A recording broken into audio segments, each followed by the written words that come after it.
right, let's turn this on. I think we are live. All right, here we go. Okay. Hey, everyone. Happy Sunday. Hope everyone's doing well.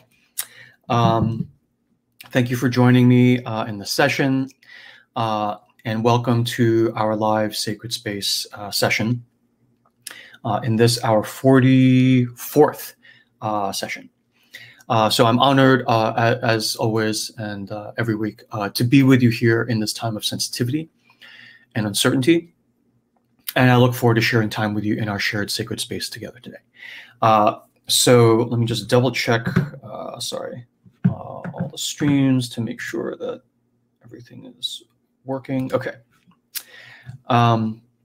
So the things we want to do in our shared sacred space together today is we will set sacred space in just a few moments, and then we'll do our overall topic for the week. The topic for this week will be the return of the inner masculine, the return of the inner masculine, and we'll talk about that in more detail after we're fully in sacred space. We'll have a short little suggested exercise for the time between now and the next session next Sunday. And then we'll close sacred space. So with that, we'll get started.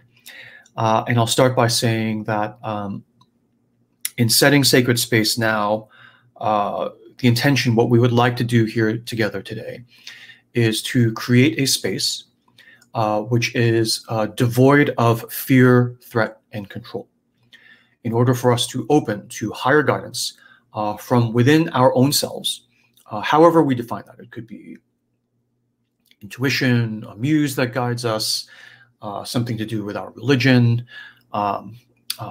whatever our belief systems are. But there is a way where we sort of sit quietly, and in the quietness, we sort of open to guidance, higher guidance within our own selves. A safe sanctuary space here for the next hour or two for us to all be able to relax and surrender with no feeling of danger or threat. So that we can partake of the nourishment, the emotional nourishment, and the spiritual nourishment that comes from being in sacred space together as a group. And in opening sacred space here today, I am proposing, as I do every week, that we all follow the 4 principles of Presidian sacred space. The first is confidentiality, standard Vegas rules. What happens in sacred space stays in sacred space. Now that's the rule when we're in person. But here, because we're online, because the stream is public, the replay will be public, the way we handle confidentiality is through anonymization. So if you would like to be anonymous as you participate in the session, you don't have to be anonymous. You don't have to participate in the session. You can just watch passively, or even just leave anytime you want. Right? But if you would like to be anonymous, the way we would do that is you would come into the crowdcast version of the stream.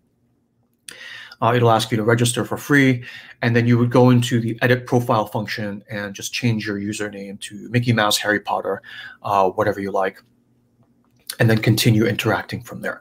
So number 1 principle, confidentiality / anonymization. Number 2, no threat or controlling, even if it's well-intentioned.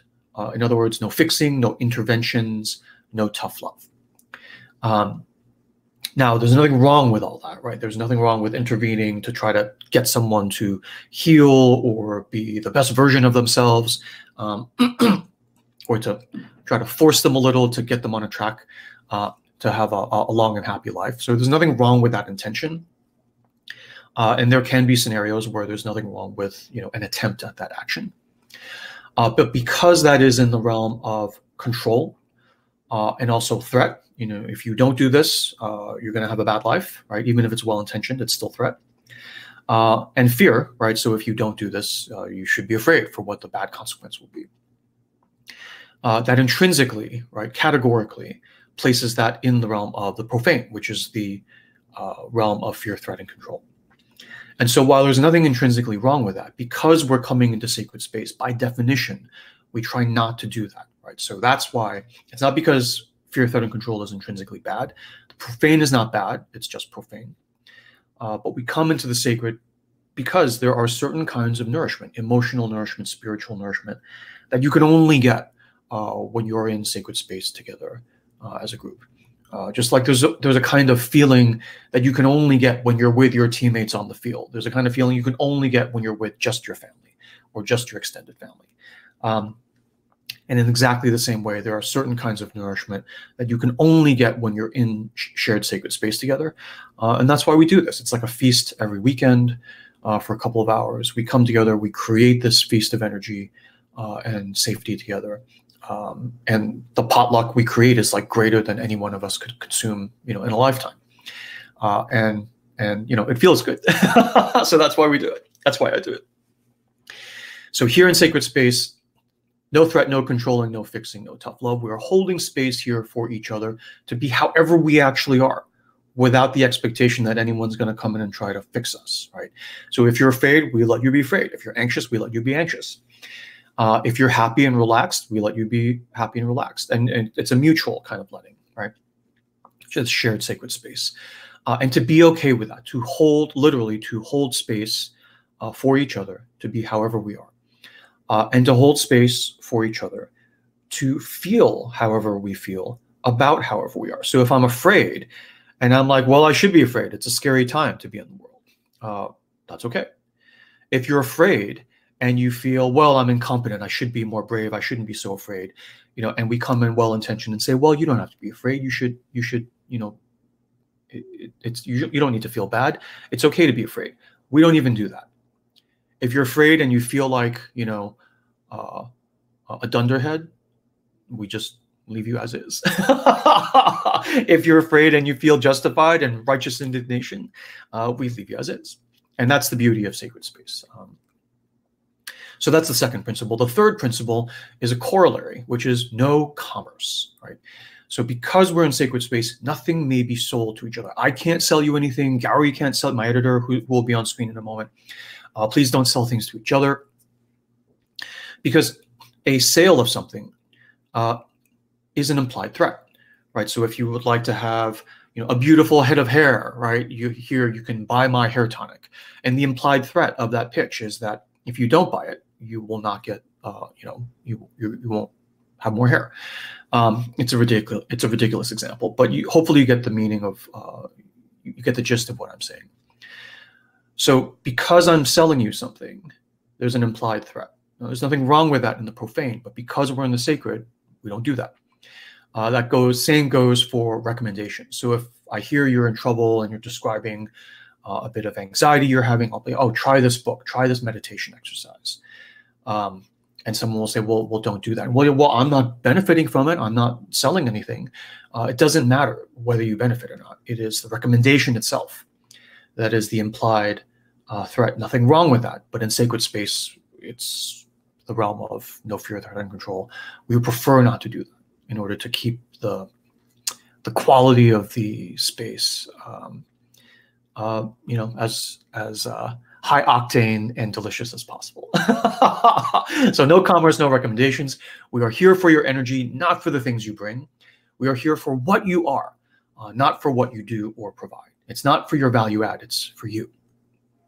And the fourth, related to that, is no expectation of participation. There's no pressure to do anything. Again, the nourishment comes from the health space, your presence and whatever attention you're giving, from what you are, not from what you do or provide. So you don't have to chat. You can chat if you want. You don't have to ask questions. There's an exercise that I'll suggest at the end. You don't have to do that. There's no pressure at all. So those are the four principles, and all of us together will tend to amplify that effect. It will be hopefully a very nice hour or two that we spend together. So this is what I propose. And if you are not okay with that, that's totally okay. We're just going to pause for a moment to give you a chance to make your selection and stay or withdraw from the group. And it's totally okay either way. There's no fear, threat, or control to get you to come to sacred space or stay in sacred space. If you don't want to stay, you can go. We'll catch up with you later in profane space and hang out still. No worries at all. But for now, we're about to go into sacred space. And if that is not your intended destination, you can sort of step back from being on this plane that's about to take off. All right, so we'll give everyone a moment to pause and make your selection. Okay. Okay. And so for the rest of us now, we will now move forward together into sacred space. And as we enter into sacred space together, as we cross the threshold together into sacred space, I'll just remind you that we would like ideally to observe the 4 principles of sacred space while we're here together: confidentiality/anonymization, no fear, threat, or control, no commerce, no recommendations, and no expectation of participation. All right, here we are in sacred space again for our 44th consecutive session. And let's see, we will start and dive in. So the thing we want to do this week, as we have been doing every week, is we'll tell a fairy tale. And the fairy tale will then bring us into our theme for the session. And the theme is the return of the inner masculine. So in this session, our weekly fairy tale brainstorm brought us to a reflection of the process by which the inner masculine returns from exile through the circumambulatory sort of self-spontaneous process. And then what this process actually entails within us. And the story that brought us here was a story chosen by Gary, my editor in Bangalore, from the Greek/Albanian tradition. So I think what we'll do here is I'll ask Gary to come on screen and join us and tell us about the story and kind of just let the golden thread lead us from there. So Gary, if you're feeling all right. Hello. Hi, Artie. Hi. Hi, everyone. How are you feeling? Are you okay? I'm okay. Okay. I'm okay. I'm good so far. Okay, so Gary has been like a little bit under the weather, and you said it was okay to share this. So in case, after the story, during the story, if you need to tap out, just let me know, and I can come in and try to carry on without I should be. But, okay. Yeah, I should be okay for now. Thank you. Okay. Yeah. Do you want to tell us about the story? Yeah. I've been looking through all these folk tales and fairy tales, and I was particularly going for something lighter this week because I think the last couple of sessions were kind of very intense stories in a way. So I was looking for something fun, and then I had this. The title of the story was How the Dragon Was Tricked. And I thought, okay, trickster story, so this should be fun. and sure enough, it was. It's a very lighthearted story at its, on the surface. So it's going to be fun, kind of decoding that. Okay, great. Yeah. I'm excited. Do you wanna do it? Yeah. Okay, let's do it. I will get off screen. So the story is called How the Dragon Was Tricked. And quite frankly, in all the dragon stories I've read, it's usually how the dragon is defeated and how the dragon is tamed, and all sorts of things. But it's kind of fun to have come across something where there's trickery involved. So the story goes that there was once a man who had 2 sons. And these 2 sons did not get on together at all. And that's because the younger one was much more good looking. He was handsome than his elder brother. And he was very jealous of this. And as they grew older, it just became worse and worse. And finally, one day when they were walking through a forest, the elder brother seized hold of the younger one and he tied him to a tree. and left him there and went on hoping that he would just starve to death.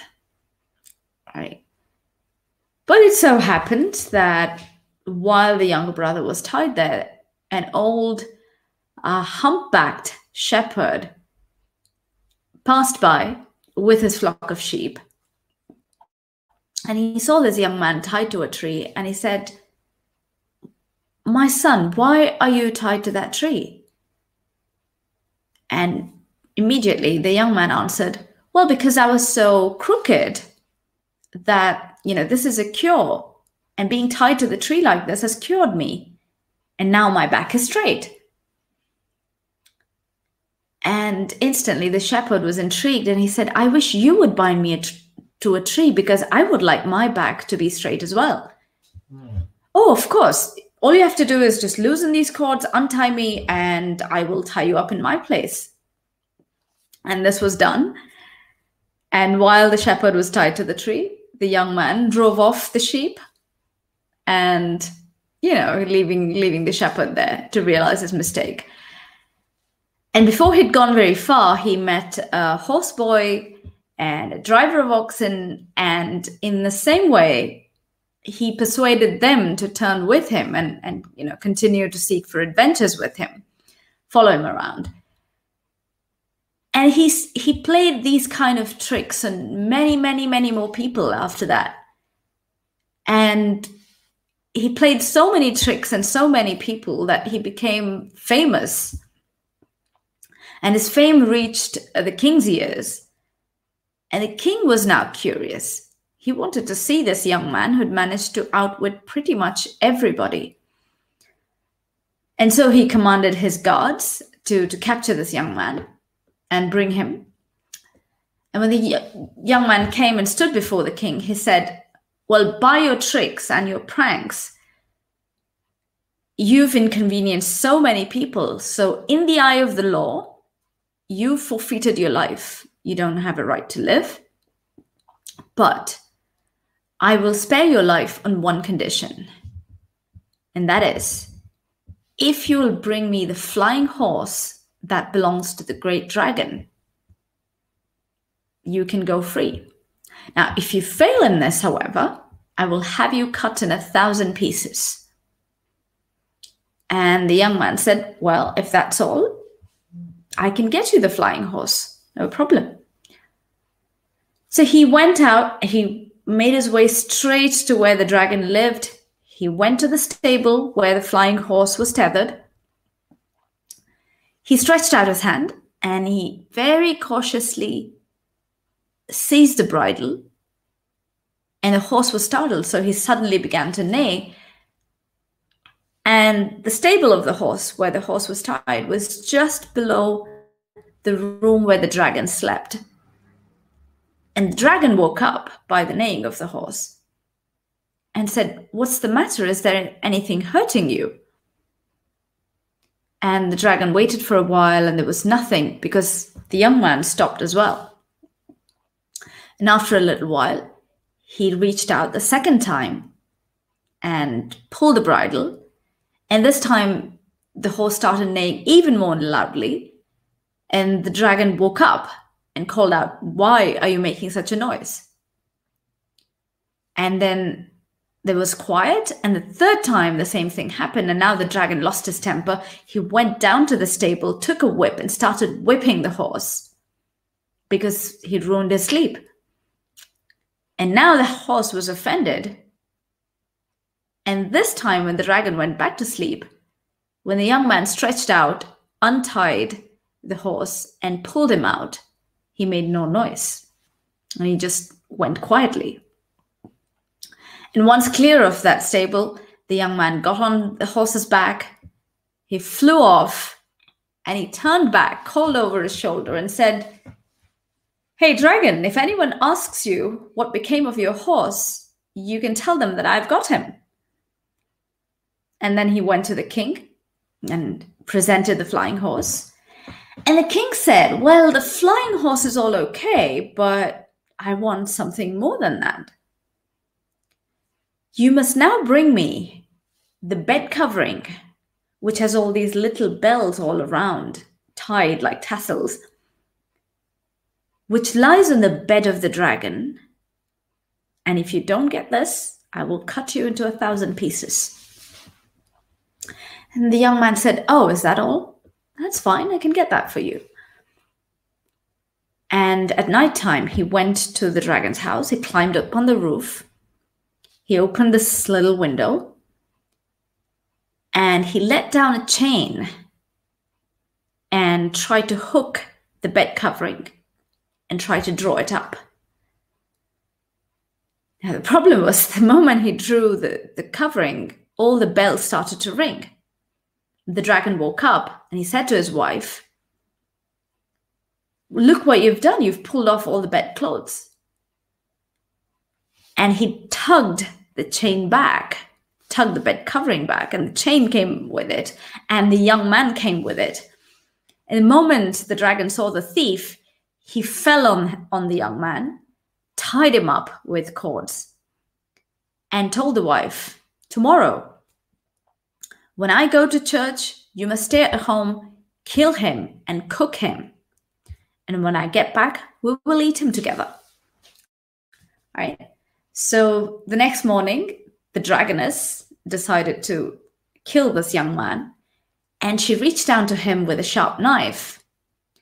But as soon as she untied the cords, the young man caught her by the legs, overpowered her, threw her to the ground, stabbed her with the same knife, and put her body into the oven, which she had originally intended for him. And now he snatched the covering and he took it back to the king. Now, the king was quite pleased with this, but he still hadn't had enough. He said, this is not enough. You must now bring me the dragon himself, or I will have you cut in 1,000 pieces. And this time the young man said, it shall be done. I can do that. But this time you must give me 2 years because I need to grow a beard so that the dragon won't recognize me. And the king said, all right. So the end of 2 years, when the man had grown his beard, he took the road to the dragon's house. And on the way, he met a beggar. And, you know, with his usual ways, he persuaded the beggar to change clothes with him. And in the beggar's attire, he went to the dragon's house and he found the dragon in front of the house, very busy building a box. And this young man in the garb of a beggar spoke to him and said, good morning. Do you have a morsel of bread for me? And the dragon said, well, it has to wait. I have to finish my box first, and then I will go in and see if I can find anything for you. The beggar said, what do you want the box for? What are you going to do with it? I says, it's for the young man who killed my wife and stole my flying horse and my bed covering. And the beggar said, that's terrible. He deserves nothing better. But isn't that box too small for him? Because he's a big man. And the dragon said, no, you're wrong. This box is large enough even for me. Well, the beggar said, I think the rogue is about as tall as you, but if you get in, it's going to be a tight fit. No, there's enough room, said the dragon, and he went inside, tucked himself, and he showed him, there's plenty of room. And as soon as the dragon went in, the young man went and clapped on the lid. And then said, now press hard. And now let's see if you'll be able to get out. And the dragon pressed and pressed and pressed against the lid. But because the young man had already clasped the lid, he couldn't open it. And the dragon said, all right, we've made sure this is okay. Now you can open it. But that's not what the young man intended to do. So instead of opening it, he drove long nails into the box to make it tighter still. and then carried the box on his back and brought it to the king. And now the king heard that the dragon was inside, and he was so excited, he couldn't wait to open it and see it. So he broke the lock and he lifted the lid just a little, just to make sure the dragon was really there. But of course, he was very careful not to let the dragon out, but just enough space for him to peek inside. Now, unfortunately, that space was enough for the dragon's wide jaw to catch the king and pull him in. And the king vanished down the dragon's stomach. And so the young man now married the king's daughter, and he became king. And what he did with the dragon, nobody still knows. So that's the story. Artie, would you want to join back? Yay. Thank you. Thank you for telling that story again. Thank you. I think I liked it even more the second time. Yeah. I was like scribbling additional notes here. It's a fun story. So let me ask, so tell me about how you talked about how you picked the story. Mm-hmm. And now that you've told it again, mm-hmm. where do you enter into that story? Oh, for me, it was fun to just revisit the whole trickster archetype, which we've done before, right? Yeah.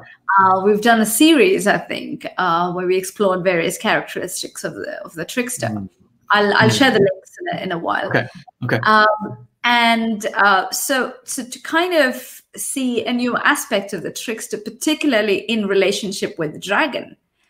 Hmm. And what was interesting for me is that there are these, typically in a fairy tale like this, one would expect the king to kind of be in battle with the dragon or have fought the dragon and banished it from the kingdom or something of that sort. So when you have a king and a dragon, that's what I've come to expect.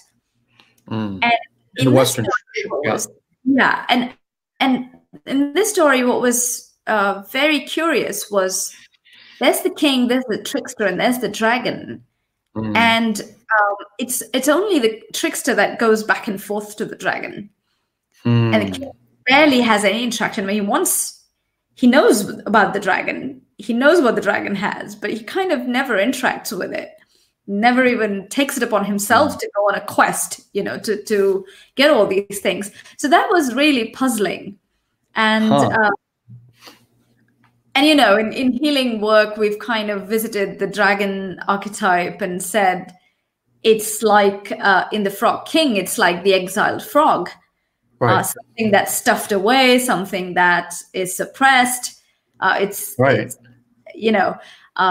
so it's a part of us that we kind of stuff down because we're too afraid of it, right? So that's we've encountered the dragon motif that way. So I was very curious about the whole king's relationship to the dragon in the story. I love that. Yeah, I love the physics of this. And I guess one thing just to say up front, especially for people who have been following us for several weeks or even several months here on the sort of fairy tale run we've been on, is that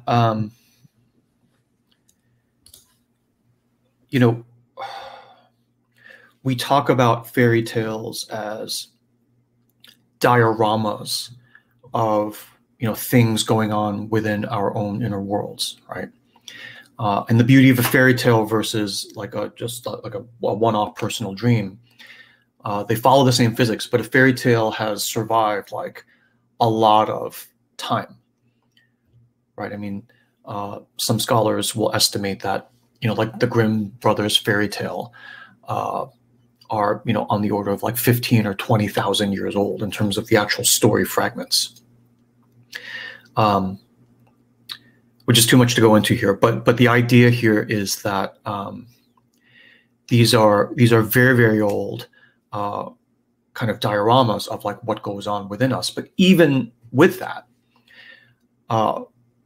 you can naturally ask the question, well, why isn't there just one fairy tale? Why isn't there just one master fairy tale? Why are there so many fairy tales and so many variations which share similar motifs, archetypes, and physics? But there's so many variations on the theme. And the reason is there are different sort of starting situations we find ourselves in throughout life, depending on what storms we've sailed through, what wounds we've sustained, you know, what the situation in our family was, where, you know, were we like the first of 3 children? Were we the second? Were we the third? You know, all these different factors. And so when we say something like this is relevant to like the return of the inner masculine, right? This is one sort of scenario of how the inner masculine returns, but from the starting point. It's like a zoom into this, but none of these, you can take insight from these, but to then say this is the definitive formula for how the inner masculine is exiled and returned, that would again be clenching too hard.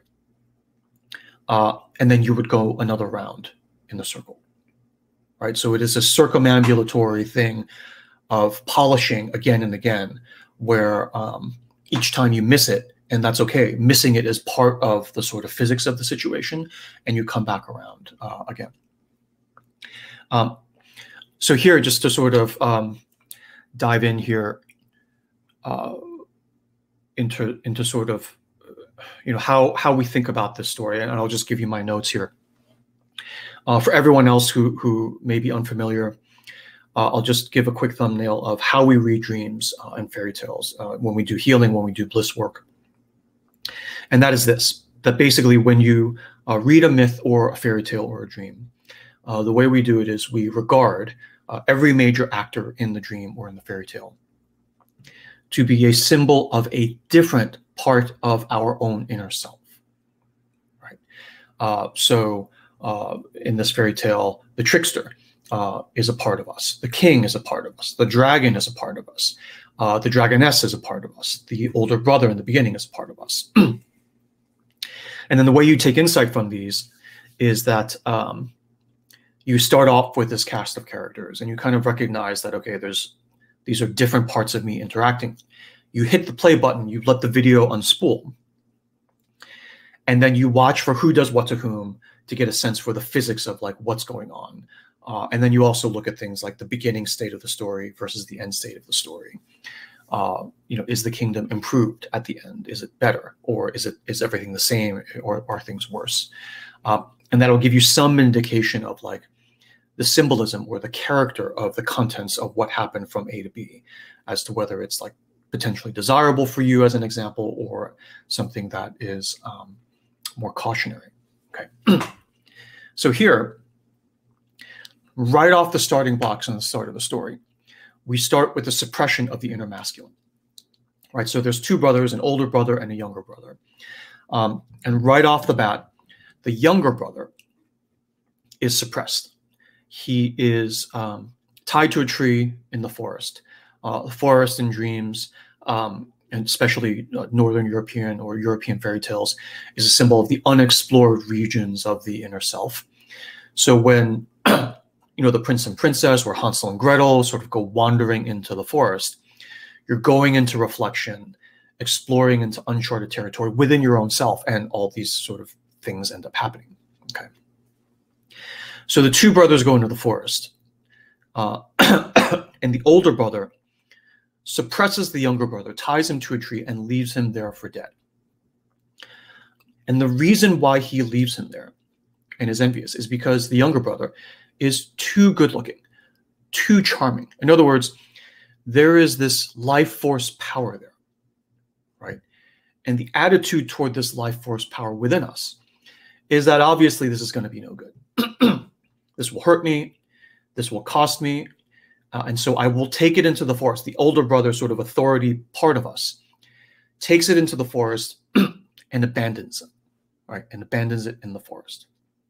Suppresses it, locks it away, you know, leaves it out to sort of starve from lack of nourishment. And there's a couple things here with the physics of this. So the first is that he starts with this. So how does this happen in real life within us? We are born with a particular kind of charm, a particular kind of, appeal. And if I were born super handsome and with a sort of honey sweet voice, and I were born into an acting family, then I wouldn't be exiled. I would be the older brother. It's like, okay, well, now you have to go out, follow in your parents' footsteps, be an Oscar-winning actor as well, or else, right? So that charming part of you becomes the older brother, the sort of incumbent power. However, if you have this appeal, if you have this natural magnetism, but you're born into a family where it's like, no, we're like war survivors, we keep our heads down, we just like work, attention is bad. Attention is bad. Then this charming part of you will be suppressed. And the way you suppress it symbolically is you take it into the forest, you tie it to a tree, and you leave it for dead.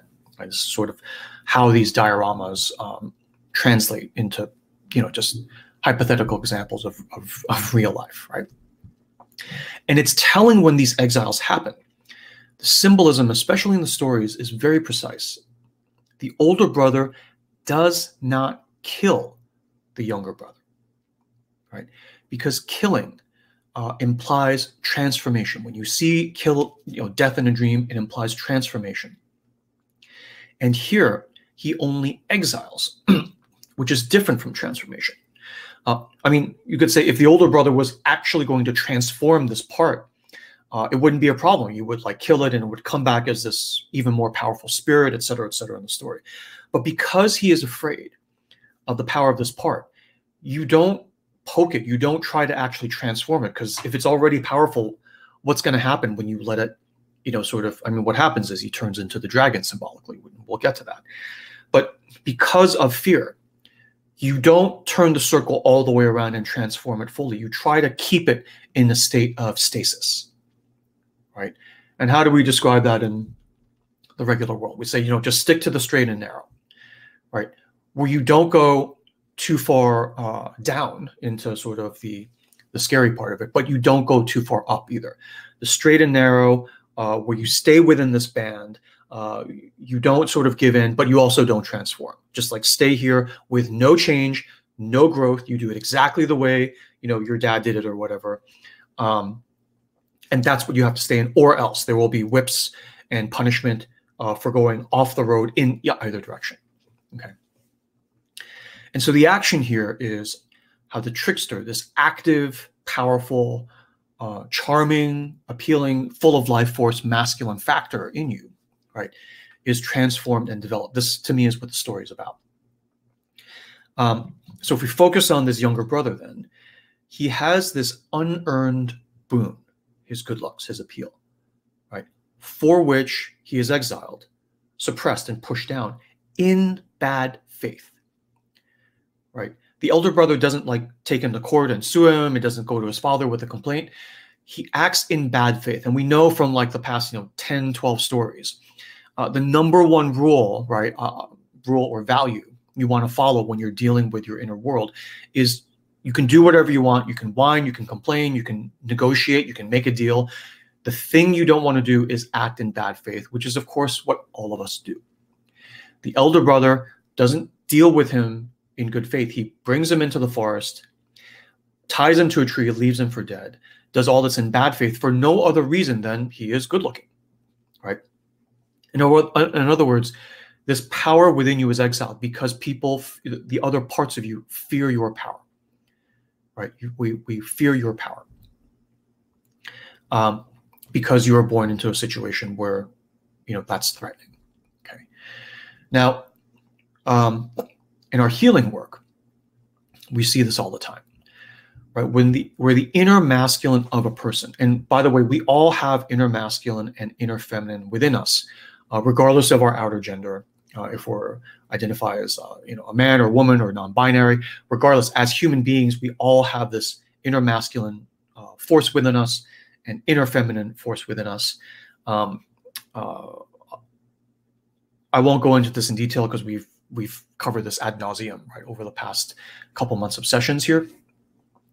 But the quick and dirty here is that the role of the inner masculine, typically, regardless of your gender, is boundary control, protection, and manifestation, right? Getting things done.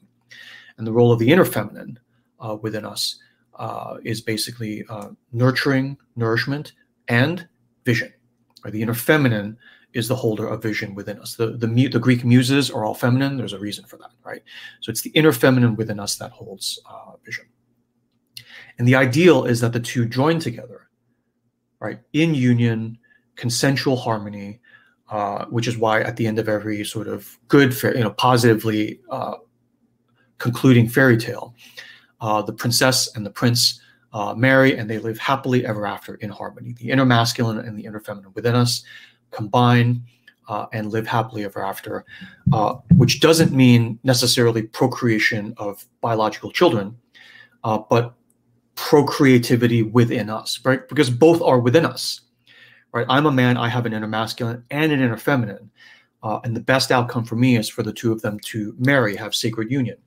And then all this generativity comes out of me, not necessarily biological children, but then productivity of my work, my creativity, my sort of, the finding and following and manifestation of my bliss as a human being, right, on this earth.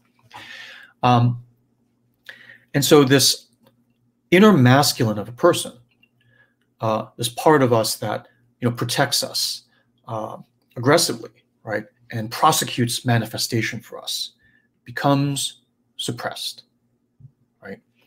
And one of the ways I see it happening in the advisees we work with is that we live in a patriarchy where men, by and large, in the modern world, in the modern Western world at least, are uninitiated, right? Where we aren't fully trained on what our roles in society are supposed to be. Where even in movies, we all love movies where it's like, young Luke Skywalker goes off on this thing to fight for something bigger than him as an individual. The reason we long for that is because that is sort of the role of, sort of the inner masculine and then sort of reflected in the outer masculine, where you actually have gender roles in society. And so we all long for that, but long story short, we've lost that part in the modernization of our society. So we don't have that. Right, and yet, because it's a patriarchy, we still inherit our authority because of the structural sort of nature of patriarchy. So we end up having a lot of leaders in the world who lack vision because their inner feminine is suppressed, so they have no vision. And in the absence of vision, in the absence of a higher vision, which is what the point of initiation is, right? The point of initiation, especially for young men, is to basically tell you what your role in society is.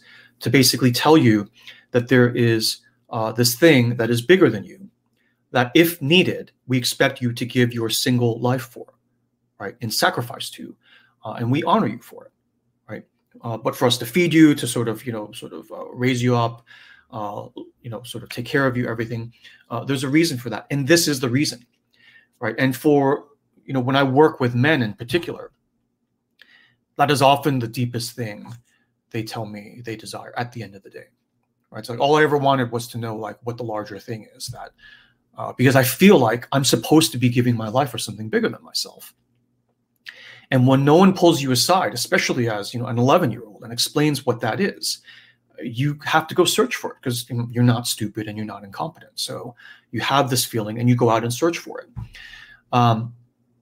When you live in a sort of modern society which has been scrubbed clean of all of this, it's what, this has been happening for hundreds of years. So it's like you can go back, you can say this is what T.S. Eliot would refer to as the wasteland, right? This is what Scott Fitzgerald wrote about in The Great Gatsby, right? So, so you have a lot of leaders in the world without vision, without higher vision, and yet with inherited authority. And they have this authority, they have no higher vision, and what's left if you take away higher vision? It's just the impulses of what's left, right? Their desires, sex, greed, prestige. And it becomes basically all about me because no one's pulled me aside to tell me like what it actually is about if it's not about me. They don't know anything bigger. And so when you see leaders in society who are men and who are sort of going berserk, right? You can shame them as individuals, but the larger, sort of dynamic is that they grew out of the soil of our society. We own them, right? We own them. If these things are going off, it's like they receive their training from us. And even on the part of the person, right, there's a huge, deep well of anger there. Because as a man, right, you know you were designed to fulfill a higher purpose. And if you don't see it, because no one has pulled you aside and guided you, it doesn't matter how rich or powerful, prestigious you get, you will always feel this inner emptiness and frustration inside. Because, I mean, any being that does not fulfill the purpose for which it has grown will feel this emptiness, right? There's no substitute for it. So these are the things we see: anger, incompetence, unearned authority, and lack of vision.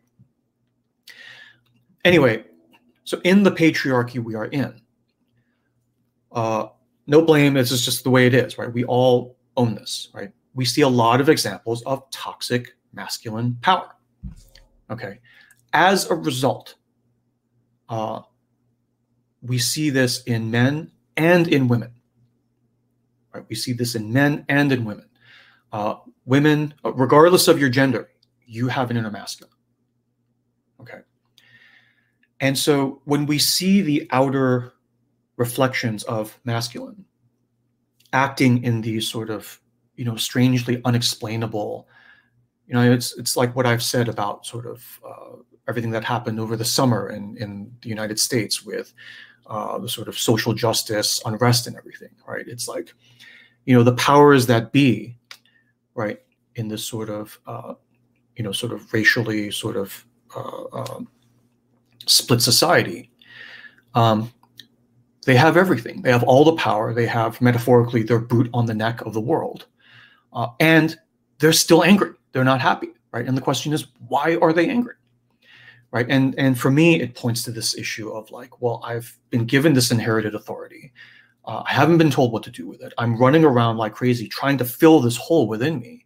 And the closest things that are at hand are like more power, more, and it's not working. And one of the things I've been told is that, I only know who I am in relation to somebody else, right? Where someone of a different gender or different race is lower than me, then I know who I am. And if they're higher, then I have a crisis of identity. And also, if there were nothing but, I mean, in this case, like white men in the world, then they would have to turn on each other because I need something that I push down in order to know who I am. That's the curse, right? No one living today has like, originated that curse. It was like 2,000 or 3,000 years ago, but we all suffer from it, right? In a patriarchy, everyone suffers, men and women alike. Everyone suffers. So as a result, you see all these toxic examples, blah, blah, blah.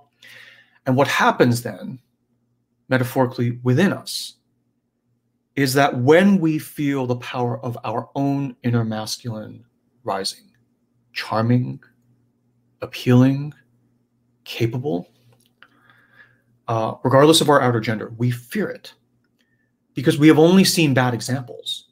So we worry that it will hurt others. We worry that it will hurt us. There are countless more examples here, but basically, because of the outer world and the sort of archetype that we are in and have been in, there's an intrinsic fear of the inner, masculine power in general, but the inner masculine, right? The inner masculine. So if you're a woman, you feel your inner masculine power rising, you'll push that down. And the patriarchy will help you. They'll say, well, good girls aren't bossy, they aren't, they aren't chatty, all the things we've already talked about. But even if you're a boy and you feel your inner masculine rising, right, there's a kind of boy who will have seen the kinds of things like his dad has done to his mom, right? And he will be like, well, I'm not going to be like that. And he takes his own inner masculine power and stuffs that down as well. Takes him into the forest, ties him to the tree, and leaves him for dead. Okay. And so the point is, it's problematic, but it's not unreasonable. Right? It's problematic, but it's not unreasonable that we fear our inner masculine, we stuff it down, that we fear power. So anyway, that's how this bright, handsome, clever part of you has tended to be suppressed as described in the diorama of this particular fairy tale. And in this story, what he does in response is he gets out of the bind, literally, with his cunning. He makes a name for himself. He sort of convinces the humpback shepherd to like trade places with him, right? Oops, sorry about this.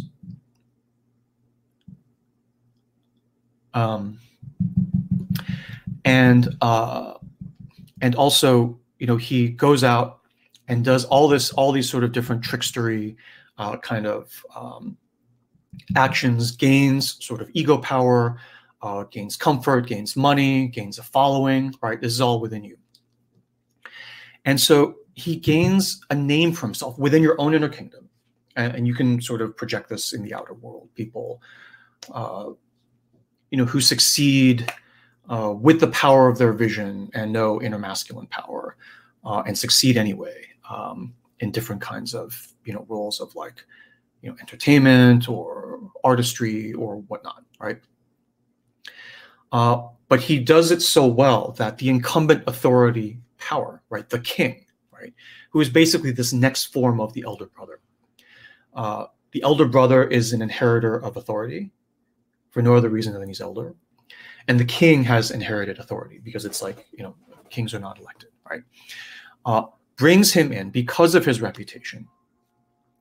And the sequence is basically replay of the beginning of the story, right? Where there's an elder brother and the trickster younger brother.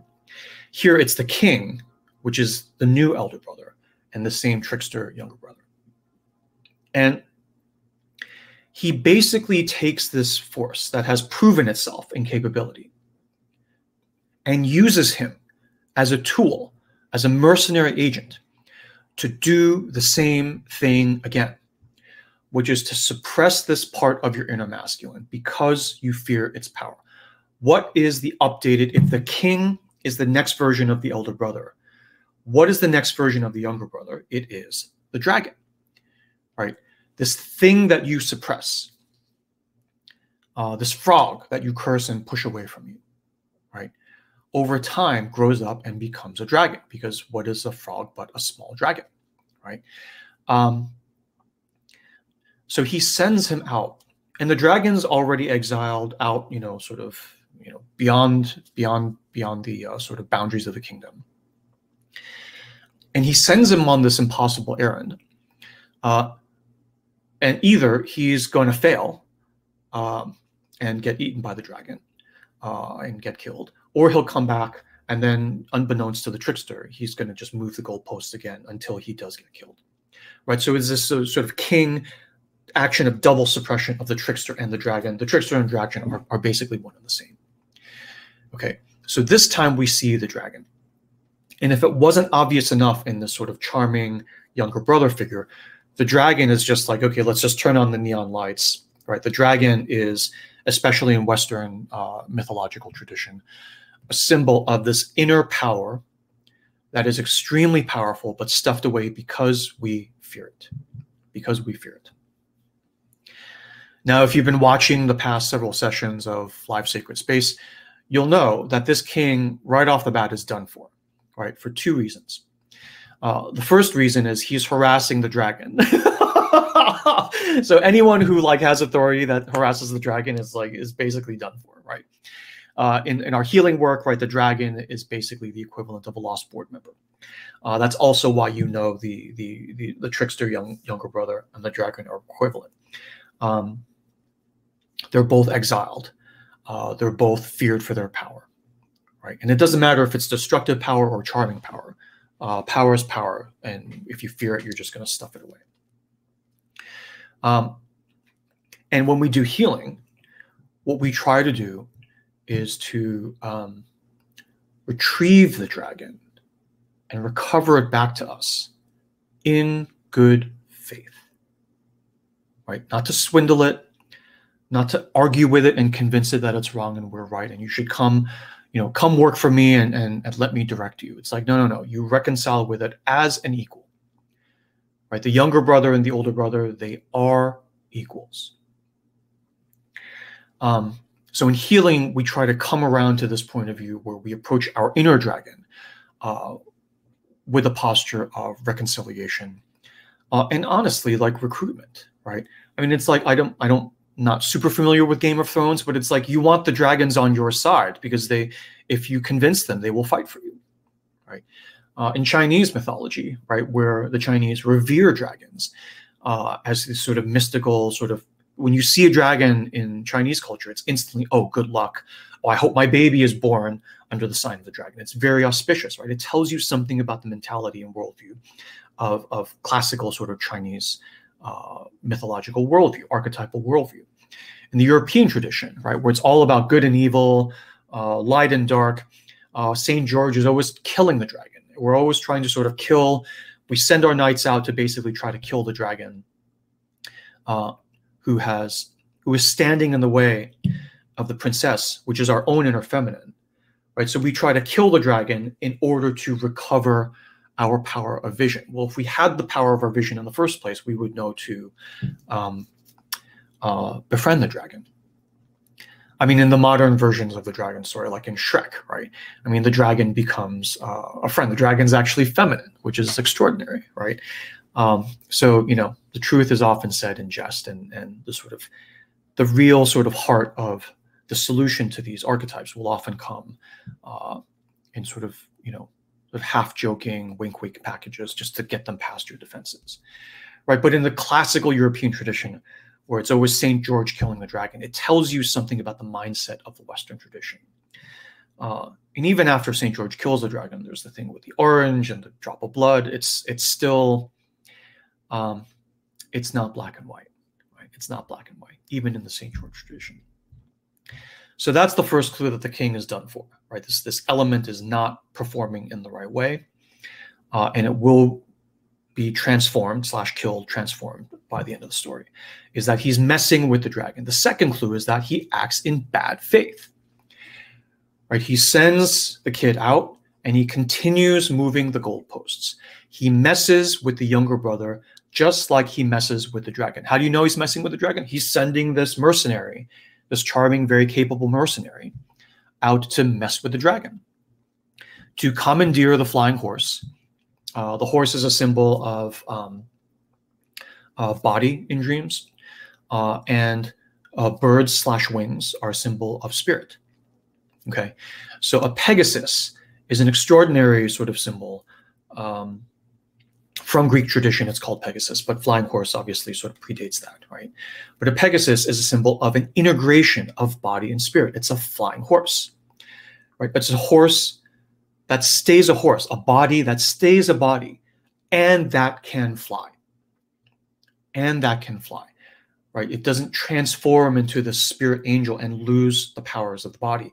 You retain the powers of the body, and you add on to it, right, the powers of the spirit, of the intellect, of spiritual stuff. That is the superpower of the horse. But that is also the superpower of the dragon, because the dragon is also a body that can fly. It's a flying lizard. It's a flying like dinosaur. So Pegasus and the dragon are essentially the same, but Pegasus is white, it's beautiful, it's more pleasing to the eye. So you try to harness that, but you try to kill the dragon because it's ugly. But functionally, they are the same, right? So this image of trying to steal the flying horse from the dragon is a very pernicious, poisonous thing, because it's basically like saying, this power in me, I want to exploit the power, but I don't want the whole thing, right? It's like you want to exploit your body for its athletic capability or ability to work all hours of the night and get you prestige. But when the body tells you, I also feel this, I also hunger for that, you're like, I don't want to hear about that other stuff. I just want this, and I don't want that, right? If anything, the dragon to me is preferable to the flying horse, because unlike the flying horse, the dragon has claws and breathes fire. It's a much more formidable ally, right, than just the Pegasus. But we fear the dragon because it's ugly. It makes us lose prestige, right? And we fear it because we can't control it, right? If St. George can't control the dragon, he will kill it. Whereas in healing, when we do healing, where it's like, yeah, you can't control the dragon because it is your equal, right? But it is a part of you as well. So you don't try to, control your lungs, control your heart, control your liver. You try to come into reconciliation and harmony with it, right? In other words, your inner dragon has a vote. Your inner dragon, if exiled, that vote turns into a veto. And so you can continue fighting it. But in story after story, we see the same physics over and over. That's just not the path where, things work out. So anyway, when the young man takes the flying horse, he harnesses this superpower of body-spirit integration and carves it off from the dragon, right? Which is already kind of unnatural. It's like, oh, okay, well, don't feel great about that, but okay, maybe the king will be pleased. And of course, the king says, not enough, go back and get me the next thing. The bed cover then is the symbol of inner masculine, inner feminine integration, right? It's the thing that covers the sacred bed where the inner masculine dragon and the inner feminine queen, dragon queen, have integration. It is this symbol, the bed cover, of security, comfort, and the musical bells are, part of that. It's like it's a good version of security and comfort. And interestingly, you don't hear about the queen. Right? You hear about the king, you don't hear about the queen. So he's like sort of estranged from his inner feminine, obviously from the actions he's taken. But he sends the young man in. The trickster disrupts that, right? He disrupts inner masculine, inner feminine integration. And the follow-on symbol is that he transforms the dragon wife. Okay.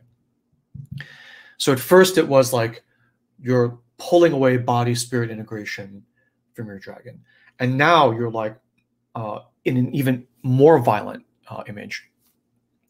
You're killing off the inner feminine dragon, right, in order to take this sort of comfort and security away with you. So he's taking the spiritual body integration. He's taking the power of inner masculine, inner feminine integration. So this dragon is getting pissed, right, with good reason, and he's obsessed with revenge. So this, again, is the dragon that has the power, if you reconcile with it, to fight on your army against all the things in the outer world. This the power of the inner masculine is boundary control, protection, and manifestation. And if your inner masculine is a dragon with whom you've made amends and you're coordinating on the plan for following and fulfilling the meaning and purpose of your life, how do you think that's going to go? It's going to go pretty well, right? And in fact, in the modern world, it's exceptional because nobody else has their dragon active. Everyone else is chaining their dragon, fighting with it, trying to steal with it. And now in this situation, it's a horrible state of affairs because the dragon, so go back to the original example. Imagine if you have your dragon on your side, right? Your bliss is a foregone conclusion. You will, with the power of your dragon on your side, backing you up, riding shotgun with you, you will achieve and fulfill the meaning and purpose of your life. Especially if it's in competition with other people, which it often is not, right? Because very few people are actually following their bliss. But when you follow your bliss with your dragon, it's often the situation where like you just run the table on everyone because nobody else has their dragon. Whoever has their dragon wins, especially in a world where the default is nobody has their dragon. And what is the default of most people? It is this situation, right? Where they've come into such estrangement with their dragon. The dragon is not only not fighting for you, but it is like in its like, sort of outpost, exile, little ranch, right? All day long, making a coffin to come and get you, right? To come and get you and the agents that you're sending. So the dragon is now obsessed with revenge. And so in the final leg of this sort of three-step cycle, right? It's stealing the Pegasus, stealing the bed covering. And the third is stealing the dragon himself, right? It's not enough. It's not, the king is like, I'm stealing all these things piecemeal and it's still not enough power. So I continue moving the goalposts, acting in full bad faith toward the dragon. I mean, we don't even need to talk about that. But also acting in bad faith to this trickster figure, which is the mirror image of the dragon. Right, where I tell him to do something, he does it, and then I move the goalposts again and again and again.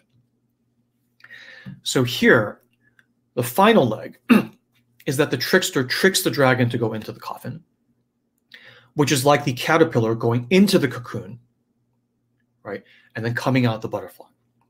So this is facilitated by the trickster, the alter ego of the dragon, and then is brought to the king.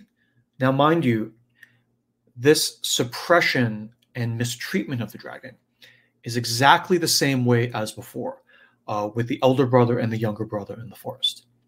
Because as you'll remember, in the forest, the younger brother is only suppressed, not killed. Right? So he's not fully transformed, he's only suppressed. And in exactly the same way here, under orders of the king, right, the dragon is to be brought back alive. Right? So I don't want any more transformation, I just want suppression. Right? And maybe I want to suppress him closer to me so I can still sort of pimp and whore out his like capabilities, right, to get me more sort of improper money and prestige, but not actually listen to its input. Right? It's a very sort of poisonous, mechanistic, industrial kind of view of it, right? Exploitative. So in exactly the same way then, the young man takes care not to kill the dragon, right? He tricks him into the coffin of transformation. The transformation is not quite done yet. And in an extraordinary little detail, right, this huge dragon, right, he puts him in the box, and then he puts him on his back and carries him back to the king. So it's like, how can a human, younger brother have the strength to carry this huge dragon? Right? And the reason, mythopoetically, why he can just sling him on his back, box and all, and carry him, is because the dragon is him. Right? This dragon is you, in the exact same way that your heart is you and your liver is you. You can be estranged from your liver in so many ways, right? But it is you, right? And you carry it with you everywhere. And so by the end of the story, the dragon has come out of the cocoon, eaten the king, and the butterfly of inner masculine is that the proper sort of person is in the king spot, the bad king is gone, and the dragon mysteriously disappears. We'll get to that. But before the dragon eats the king, we get yet another confirmation of the physics. The beauty of reading these stories mythopoetically is that when you don't look at it with a mythopoetic lens, when you look at it with an allegorical lens or just trying to look at the physics, you imagine these are real people, nothing makes sense. But when you use the mythopoetic lens, not only does it tend to make sense, it tends to like beat a dead horse. It tends to like make the same point again and again and again. Partly because that's the way circumambulation works. You come back to the same themes in a little bit different form again and again until the theme is baked into your body, right? Like it's like language training. You see the same word again and again in different contexts until it bakes into your body, like knowing that part of the language. But also it has to do with the fact that these stories were originally passed down in verbal oral tradition, right? So people would forget little details. You would need all kinds of redundancies to make sure the overall pattern still comes through. Which is why long-standing fairy tales that are unauthored, right, are the purest form of these archetypes, because they've survived. It's like, rainwater that has gone through 500 feet of limestone and bedrock, and the stuff that has survived 500 years of oral telling, it is pretty darn pure. Okay. So here we get another confirmation of the physics, which is the king, in bad faith, goes too far. Right? It's not even that, oh, this is a bad king, he's really wronged me, and I'm going to get the dragon, and then I'm going to go in and open the lid, and the dragon is going to get the king. Even to the end, the trickster acts in good faith. It is the king who acts in bad faith, pushes too far, and opens the coffin just a little bit, Right? Why does he not trust the trickster? Right? Because he himself is the one who has been acting in bad faith the whole time. So he continually pushes too far, just like the older brother. And this pushing too far is what makes the wheel of life turn. Right? You can't just peek at your dragon. Right? The king's like, I'm just going to take a peek just to make sure. And the king wants, this is the MO of the king, right? The king is like, I want to just have the Pegasus power. I want to just have the inner masculine, inner feminine, jingling bell, bed cover power. But I don't want the whole thing because it's like ugly, it's smelly, I can't control it. It's going to start telling me what to do, and I have to remain in control. So he acts according to, he follows his form and goes too far. And this going too far is the thing that finalizes the transformation, where the dragon comes out, eats the king in one swallow, and then the trickster, younger brother, ascends. He is the one who is then the rightful king. He marries the inner feminine. So why does he have to get married to the king? He could just usurp and take. You know that this is all going okay when, again, the prince and the princess, the inner masculine and the inner feminine, within you get together and then take full control and authority. The dragon, nobody knows what's happened to the dragon, is because the dragon and the trickster are one, right? Everything is resolved when the part of the inner masculine that drove you to abuse this other part of your inner masculine is transformed.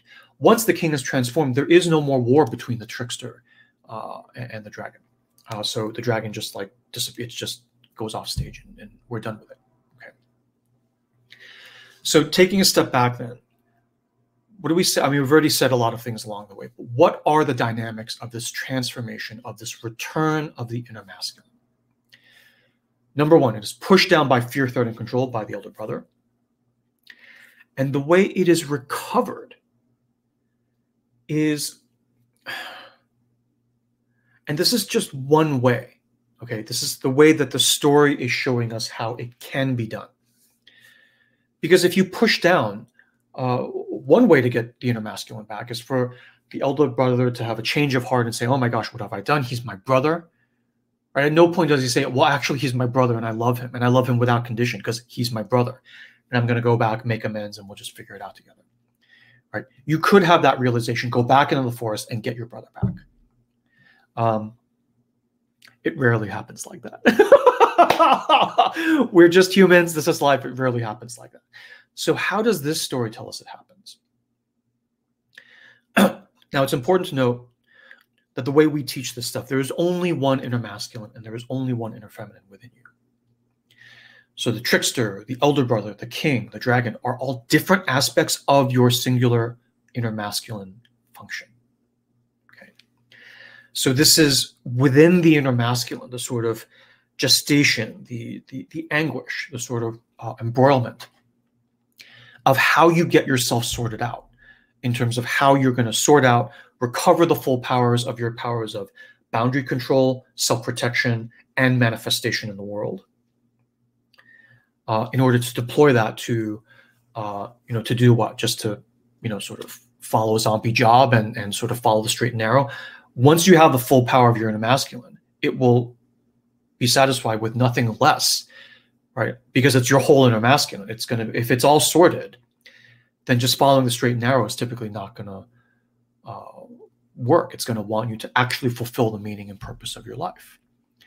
And so how is this recovery affected? It is recovered by the continuing pressing of fear, threat, and control all the way through, full bad faith all the way until it goes right round and right back. Right? Because the shape of healing is circumambulatory. Right? So the way these recoveries happen is you go all the way down and then the circle turns and then you come back up. When we've taught the clarity meditation study group, right, we teach the Bhava chakra wheel, where it's like you start off on top, you go all the way through the 6 layers of being and becoming, and you come back into the Deva realm, but then you go around. I mean, it is a cyclical thing. The thing turns forever. Because of our clinging, right? When we're up in the Deva, in the happy realm, and this can be, throughout the course of a day or an hour, right? These emotions that you go through. The thing that you worry is that I want this to stay forever, and it doesn't stay forever. The wheel continues turning. When you're down in the dumps in depression, the one thing that you think is, you think the opposite. You think, this is never going to end. It's never going to be better. And the wheel continues turning, and it does become better. And when we teach meditation, we teach about where on the wheel is the safest place, how you get relief and everything. But basically, in human life, it's like, I'm going to be a banker, and I'm not going to be a musician. Even if I have ulcers, even if I hate my job, I'm angry at my family, I'm yelling at my kids, I'm still going to brute force doing my job. Okay, following the straight and narrow. If you do that really completely consistently, right, you will go too far, and you will have something like a crack up, a nervous breakdown, a midlife crisis. Or if you survive, God forbid, into your 70s, just following the straight and narrow, right? It could be your son, right, that challenges you and takes a different path. But it is this like continual pressing down that creates the full transformation, right? So basically, if you're going to do this path of the king, do it all the way until you go down in flames. It's almost, you can almost argue, I wouldn't argue this, but you can almost make the argument that it's the half-assed middle path that's the worst place, right? Because mythopoetically, if you go all the way like the king did, you go down in flames, you get eaten by the dragon, and you come up the opposite direction. Because these are not separate people. These are all the sort of different swirling parts of your own inner self. And if because the king presses way too hard, he acts completely to the form, completely in bad faith, all the way through. That's when transformation actually happens. In practice, it's painful as hell, and it's terrifying. But if you push hard enough, you force the wheel to turn all the way around, right? If you stay just in the state, the straight and narrow, and you try to sort of ease off, take the edge off things with drinking, with all this other stuff, so that you don't go outside, the lines in either direction. That's almost worse. That almost prolongs the sort of, and you say, I'm able to keep the wheels from falling off, but I feel like I'm going in circles. I feel I'm not progressing. I feel like I'm stuck. By the end of life, I've got everything. I've got boats and houses and everything. And I still feel like, is this all it was all about, right? And you're stuck. You haven't done the full transformation. Right, because if the king had not called into the younger brother and abused him and acted in bad faith and gone too far, he would even now still be king, right? And I would argue that would be a worse state of affairs, right? Because the wrong person the wrong part of you is in charge. And if you look at, so was this okay that the king pushed too hard? At the holistic 30,000 foot level, the answer is yes. Because you look at the state of affairs in the beginning, you have these two competing inner masculines, and one starts, draws first blood, acts in bad faith, and starts the wheel turning, right? At the end of the story, right, the dragon is resolved, and the younger, quote unquote, good-looking brother, the one with, the blessings of whatever, fate, the universe, is the one who's running the kingdom. Oh, and inner masculine and inner feminine are reunited and integrated, right? So the end of the story, we're in the right place.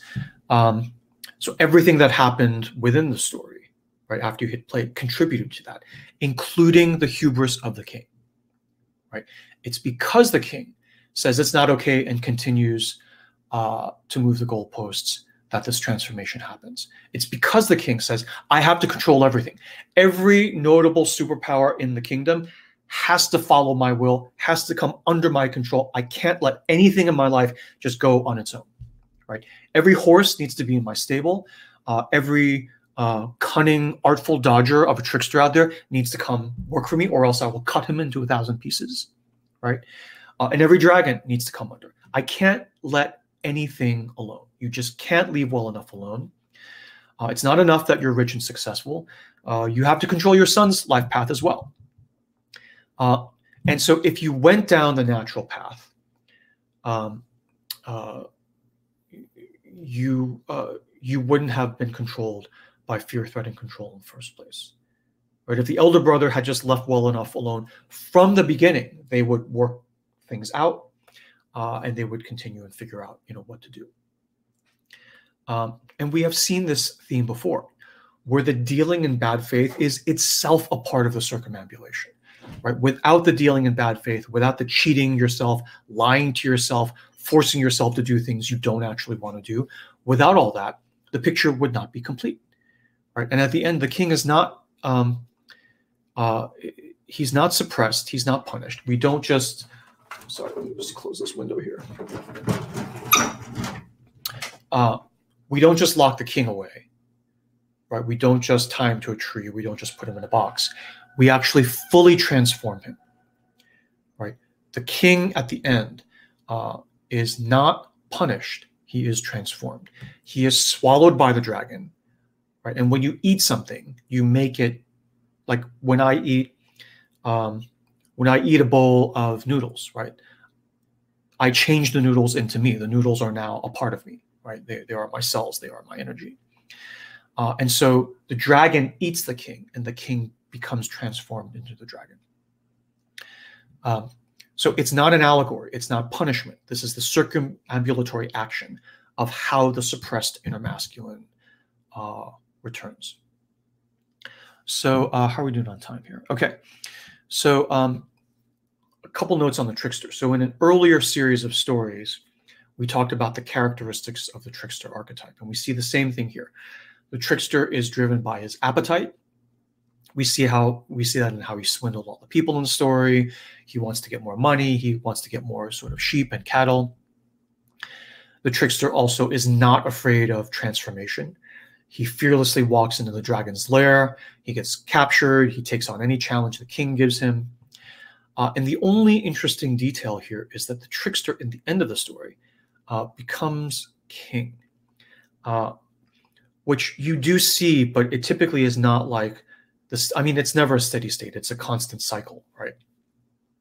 But it's almost like because the current king and elder brother pushed the pendulum so far, it swung back in the other extreme, because now the trickster is now the trickster king, right?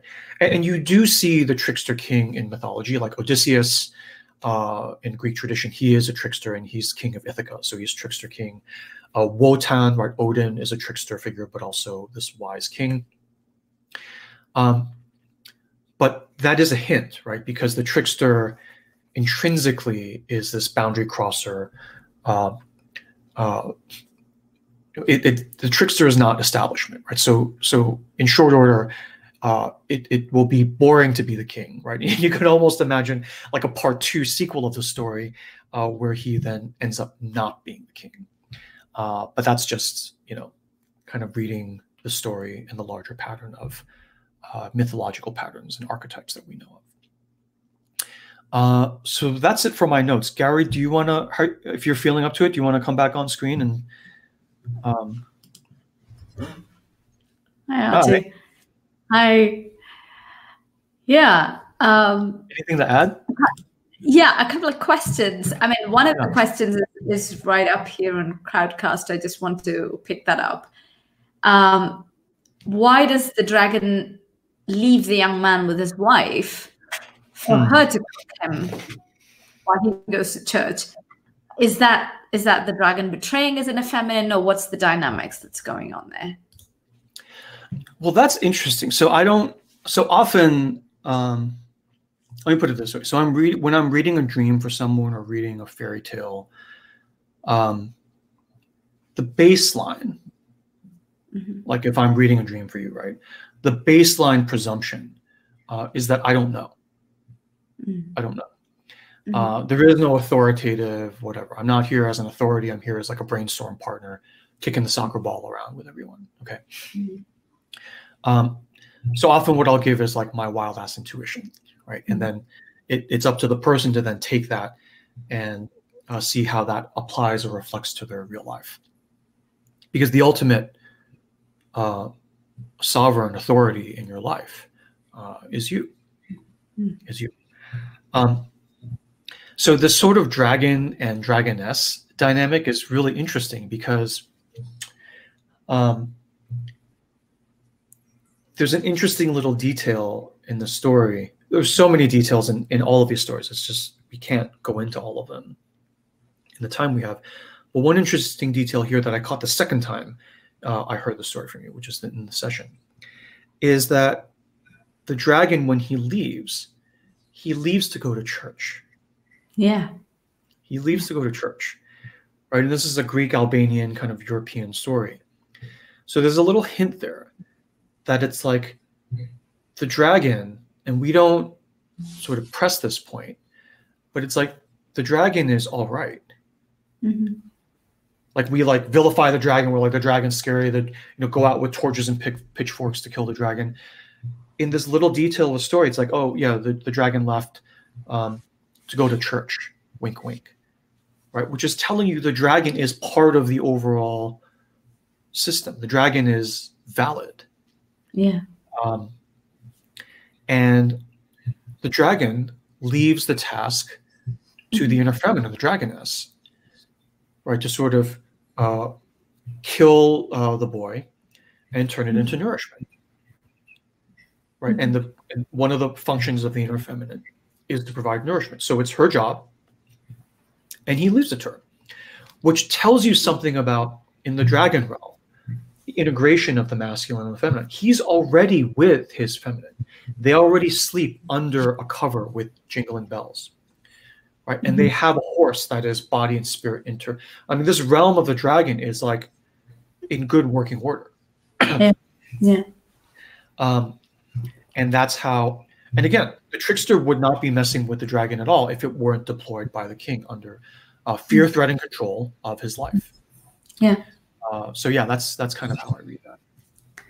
Yeah, I mean, interestingly, how it kind of seemed to me was that, you know, when the dragon kind of confronts the trickster, catches him, again, like the elder brother, doesn't want to kill him, and in that hesitation, or you know, kind of holding back from killing the trickster. I mean, that could have been a transformative phase, but because the dragon held back, and then, you know, because of that hesitation, it's the trickster who then, you know, kills the dragoness, and he kind of gains the upper hand in the transformation there. So it's a funny dynamic. I felt like there was almost this hesitation because the trickster still technically hadn't gone too far, according to the dragon. The dragon didn't feel that he had gone too far yet. Yeah. And even in the final stage, the dragon's just making a box. I mean, it's not a plan to kill. It's more like, let me shut him up there forever. Like the elder brother, again, let me just tie him to a tree and hope that he will just rot there. Right. Yeah. I mean, so that's why I see these interactions as, so when you're doing a math problem, or like, you know, doing your taxes, right? And a baseball comes breaking through your window. Okay. And your body goes in the fight or flight mode, and you can't think about a math equation anymore. And you need to figure out, you know, is that your body taking over and gaining the upper hand over your intellect and mathematical side? Right. And the answer to me is no. Right. My body is me. My mathy tax sort of calculating side is me. And when one takes over the other, there's a good reason. The baseball just flew through my window. Yeah. Right. So when we read these stories, even after I've said, these are all parts of your own inner self, we still have this lens of fighting each other, who gets the upper hand. Whereas for me, it's like, if I really did, conquer my lungs and force them to breathe air, even if it's smoky or germy, like I'd be like, oh, I'm the most powerful king. I conquered my lungs. And that would be a horrific Pyrrhic victory. Right? I'm forcing my lungs to do what I want intellectually, and the lungs will last all of like, half a day before I fall over and die. If the lungs push back, there's a reason. If your trickster pushes back, it's a reason. If you take a job and work it for 10 years and like 5 of those, 6 months into it, you start like throwing up and, sort of not being able to get out of bed because your body's pushing back, there's a reason. Yeah. And the question is not, oh, I'm a bad person, I need to let my body take over. It's like, no, it's like your brain is still the brain and your liver is still the liver. But if the liver's pushing back, it's more this act of, instead of fear, threat, and control, right? In sacred space, one of the things you have in sacred space is curiosity and wonder.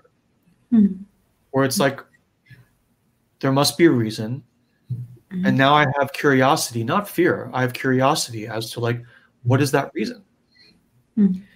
Right? When you flex the muscle of just holding space and letting things be, as we've been doing for like 2 hours every Sunday for the past 44 weeks, right?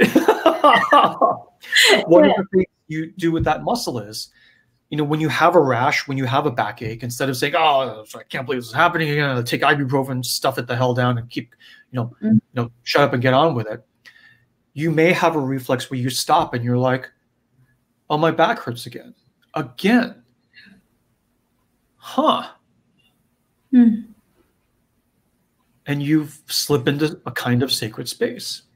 One of the best bits of parenting advice I ever got, right, is this image of like, okay, you're driving carpool, you're picking up your kid comes in, slams the door, you start driving off. It's quiet for a while, and your kid's like, yeah, Sally, like at lunch, wouldn't sit next to me, and she was like, I think they're like spreading rumors about me, and I don't even know. And your kid just like vents because she feels for a little bit that she's in the sacred space, right?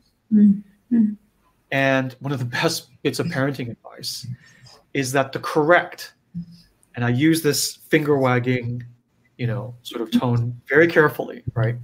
The correct answer is not, well, you should do this and I'll call her mother. Or it's like, well, what did you do to them? What did you do to provoke this? Right? Those are not the correct answer. The correct answer is to not even look in the rearview mirror, continue driving and go, huh.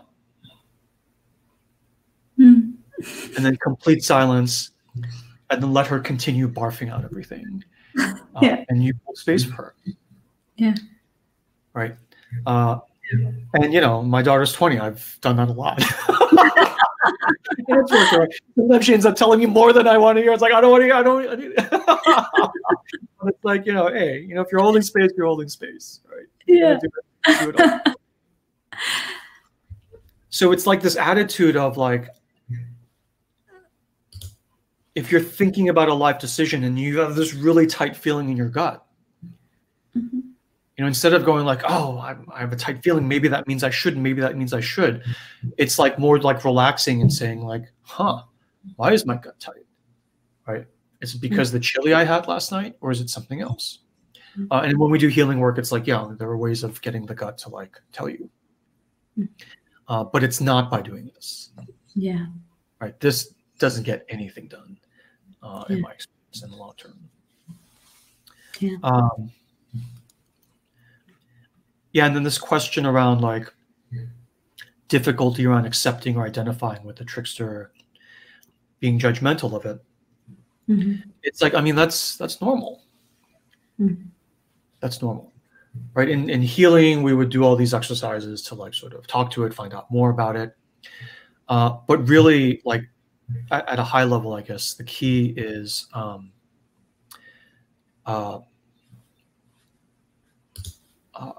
wonder versus asking.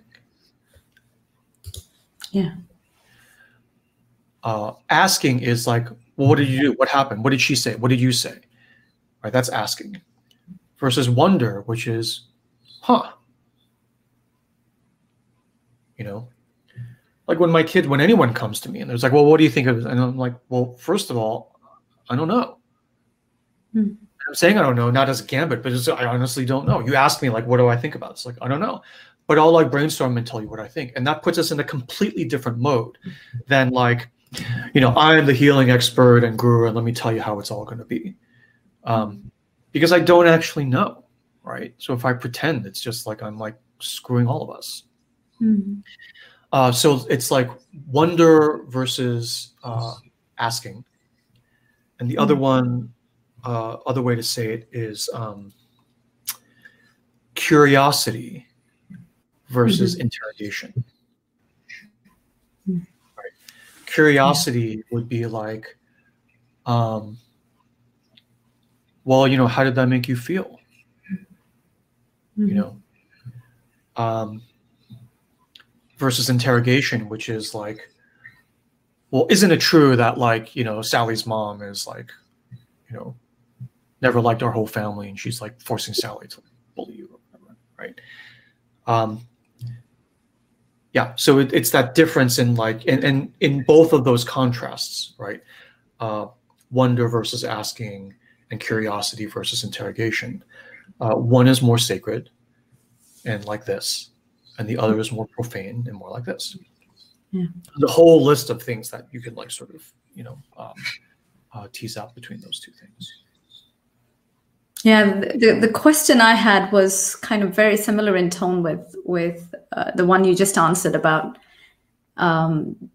judging or accepting the trickster, right? Which is we keep talking about the inner world and how the ideal way to interact with everyone in the inner world is through good faith, right?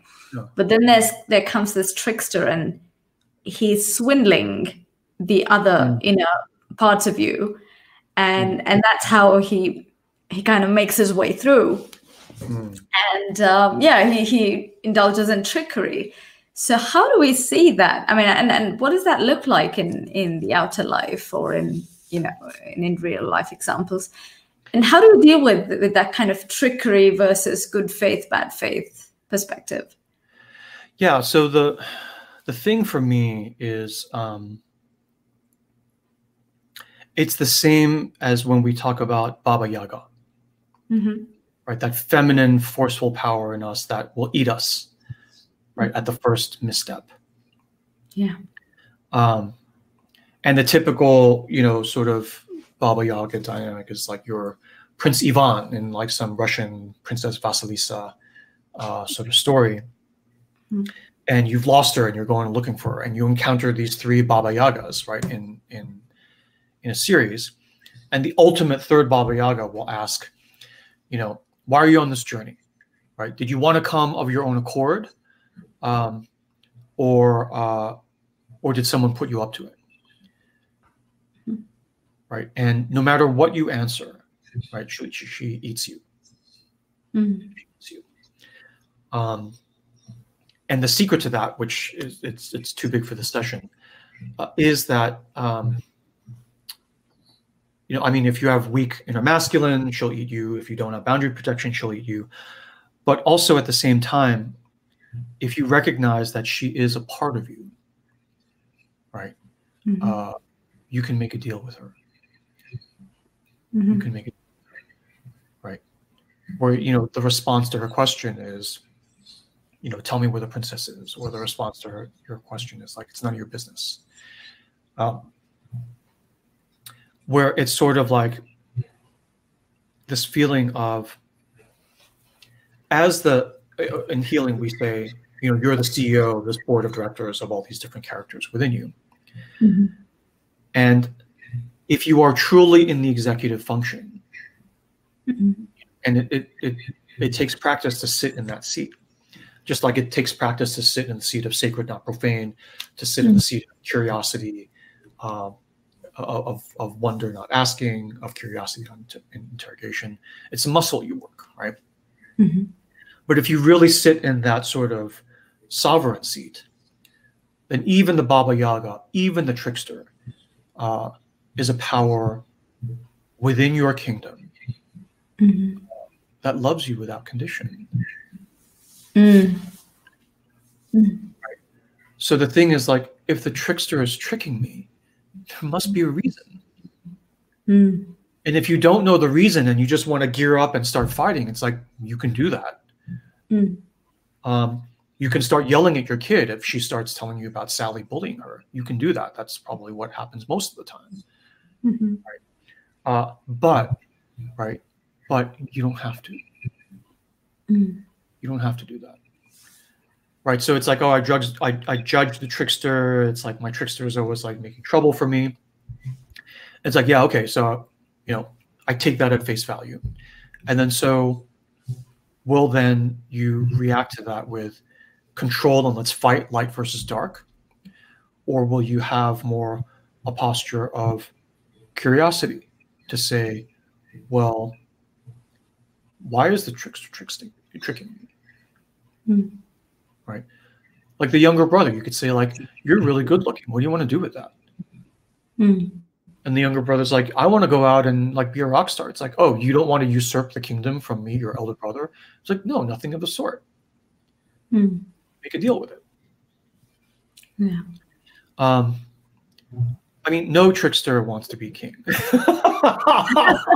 at the end, when I'm like, oh, he's the king, and I'm like, right? It's almost like the Grail King story, right? Where the Cinderlad became king, and I'm like, well, he's actually more John the Baptist. So you can imagine a sequel where, this baby orphan is left at his door, and he becomes the real king, right? Ideally, right, the younger brother doesn't want to be king. The younger brother wants the elder brother to like manage everything, and then he can go and play and have his fun, which is his role. Yeah. So the thing is, like, it is this trust that they all love you without condition. So anything that you do, even self-sabotage, is out of some sense of self-love. And so the question becomes not control, but coordination. Yeah. Right? Yeah. And one of the images I always use is like, it's like you're the coach of a soccer team, mm-hmm. and your star goalie keeps letting goals through. Mm-hmm. Like when they miss, he actually kicks it in himself. Mm-hmm. And you're like, oh my gosh, this part of me is self-sabotaging. I'm going to fire him. I'm going to fine him. I would kill him if I could. But it's like nobody thinks to like ask the goalie, what were you doing? Mm-hmm. And often when we ask, the goalie's like, well, yeah, aren't I doing a great job, coach? And you're like, what are you talking about? We're losing. We're like the humiliation. We're like the shame of everything. And then the goalie's like, well, no, there was that thing where like the gangsters called us and said, well, they'll like kill all our families if we win this game. So that's why I'm letting all the goals through. Mm. And it's like, oh, right. It's not incompetence. It's not sabotage. There's a reason when things like this, when you do these things to yourself, there's a reason. And the key, the craft of healing is to like put yourself in a place to like figure out what is that reason. And then a bit of craft to like go and find out. But once you find out, then it becomes not an issue of, neutralizing and fighting malice, malicious intent within you. Mm-hmm. Because there is no malicious intent. Everyone's trying to like do the best thing for you. Mm-hmm. So the question is not suppressing malicious intent, because there is no malicious intent. The question is a question of coordination. Yeah. Yeah. Right? It's like, yeah, that's outdated. It's like, what do you mean that's outdated? The gangsters are still after us. No. Like that was like when we were 7, we thought that, and then we told you to like let the goals through. And the goal is like, wait, well, what do you mean? How old are we now? And you're like, well, we're 37. And the goal is like, oh, well, I didn't get that memo. Right. And when you have these breakthroughs or realizations, it's like this huge relief, because it's like stuff you always knew. Yeah. And you're like, okay, now that I've seen it in this different light, in the sacred versus profane light, in this love versus fear light, it's like, okay, that explains a lot. That explains a lot. Yeah. And you feel great. And you have clarity. It's like, oh my gosh, this is so liberating. And then a week later, you're right back at it, because it's circumstantial. This is how it happens. And that's okay. Yeah. Okay. So what are the reflection questions for the week? The exercise. Okay. Let's do this. Okay, so The exercise we came up with for this story, and again, do this only if you want. Principle number 4 of Sacred Space, no expectation of participation. We'll just give this. There won't be a quiz, right? If you feel like doing it, you can do it. The way you would do this is you would, just between now and the next session, you would just take 10 minutes of quiet time, either at home, if your home is busy and bustling. Let's say if you drive out to like get groceries, and when you park, before you walk into the grocery store, you just sit there for an extra 10 minutes, totally alone. No one will miss you, right? It's fine. You pull out some pen and paper. You ask yourself these questions, and then you just write what you just barf it all out. You give control over to your writing hand to just write out whatever you're thinking, okay? Only if you want. And so the questions we came up with for this would be, number 1, what is the current state of your inner masculine powers and functionality? In other words, what is the current state of your power and ability to, number 1, hold and maintain boundaries, to protect yourself from unwanted violations of your boundaries, to stand up for yourself, and number 3, to manifest your will in your life and in the life of the world around you. So all of that is within the purview of the inner masculine. Regardless of your outer gender, if you're a woman, if you're a man, if you're non-binary, you have what we refer to as an inner masculine. You can call it yang versus the feminine yin. As I've said countless times, I prefer the sort of less gendered, more PC version of it. But when you read stories, the inner masculine shows up as this younger, charming brother and as the king, and the inner feminine shows up as a dragoness. So I'm just like, all right, we'll just play the ball as it lies, like in golf, and you just kind of roll with it, okay? So what is this current state of your inner masculine and its powers? Your power and ability to hold and maintain boundaries, to protect yourself, and to manifest your will. And when we manifest our will, we've said in the past, it's at 3 levels: the level of need, the level of want, and the level of desire. I think Gary may have made a video where it's just the clip of where I talk about need, want, desire. But I don't know if we have that. We can, try to sort of carve it out for everyone at some point. So that's the first question. What is the current state of these powers? And then the second question is, if any of these powers of inner masculine are weak within you or are absent, your ability to maintain boundaries, your ability to stake out your territory, your ability to defend that territory, and your ability to manifest your vision, right, from the inner feminine, to make concrete a vision that you have, as opposed to just dreaming dreams that you never actually make happen, right? Castles in the sky. So if any of those powers are gone or absent within you, where has that power gone?